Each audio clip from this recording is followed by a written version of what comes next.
Nous sommes le lundi 16 juin 2025, jour du démarrage des épreuves écrites du baccalauréat session de juin 2025. Dans le département du littoral, le préfet, le maire de Cotonou, en présence de la directrice départementale des enseignements secondaires techniques et de la formation professionnelle, ont donné le coup d'envoi au CEG Nokoué de Cotonou. Avant le lancement des épreuves, les autorités préfectorales et municipales adressent un message aux candidats. On est juste venu vous encourager, c'est pour vous un jour important.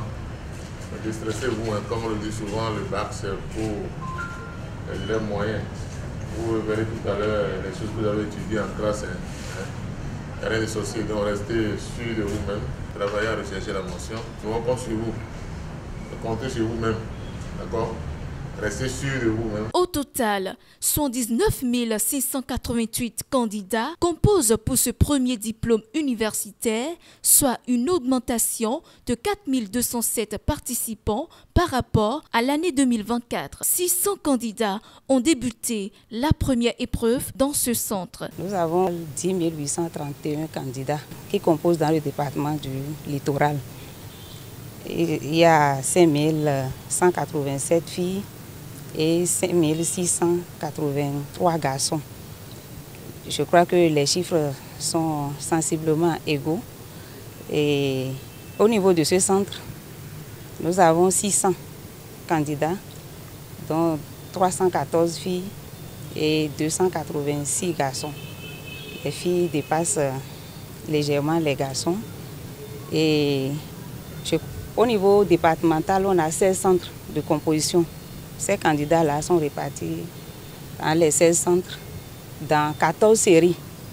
Pour les séries générales, nous avons 5 et les séries techniques, on en a 9 au total répartis dans les centres. Les candidats sont également très bien préparés. Ils ont subi beaucoup de séances de renforcement et beaucoup d'autres activités ont été menées à leur endroit pour pouvoir les booster. Très satisfaits des conditions de déroulement de cette année, les autorités municipales et préfectorales font cette remarque. Je voudrais saluer le lancement de ce matin, saluer l'organisation qui n'est que la résultante de tout ce qui a été fait des semaines et des mois avant. Quand c'est bien organisé, quand c'est bien préparé, ça se remarque. Et c'est la remarque qui a été faite ce matin. Dans les 2 salles que nous avons visitées, il n'y a pas eu d'absent.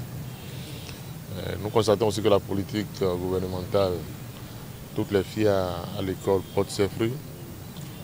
Parce que sur 600 candidats, il y a 314 filles, donc plus de filles que d'hommes.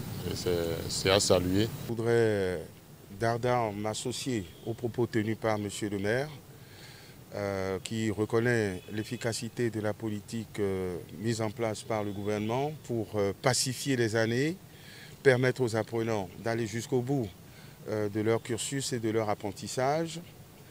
Féliciter les enseignants, les encadreurs, les organisateurs pour le travail impeccable qui est fait et qui commence à rentrer dans les habitudes. Et il ne nous reste plus qu'à espérer que le travail de fond qui a été fait avec les candidats, c'est-à-dire leur préparation, porte une fois de plus ses fruits, mieux que les années précédentes, avec un succès retentissant et un pourcentage impressionnant pour le département du littoral que je voudrais voir hissé en pôle position. Je m'associe également au constat fait par M. le maire sur la différence numérique entre les filles et les garçons. Les filles qui sont majoritaires dans une filière que nous pouvons considérer scientifique, ce qui répond à la logique gouvernementale qu'il faudrait qu'il y ait davantage de filles scolarisées dans les filières scientifiques. Voici donc qui lance l'examen du diplôme qui ouvre les portes d'entrée de l'université à ses candidats et nous joignons nos voix à celles des autorités pour les souhaiter bonne chance.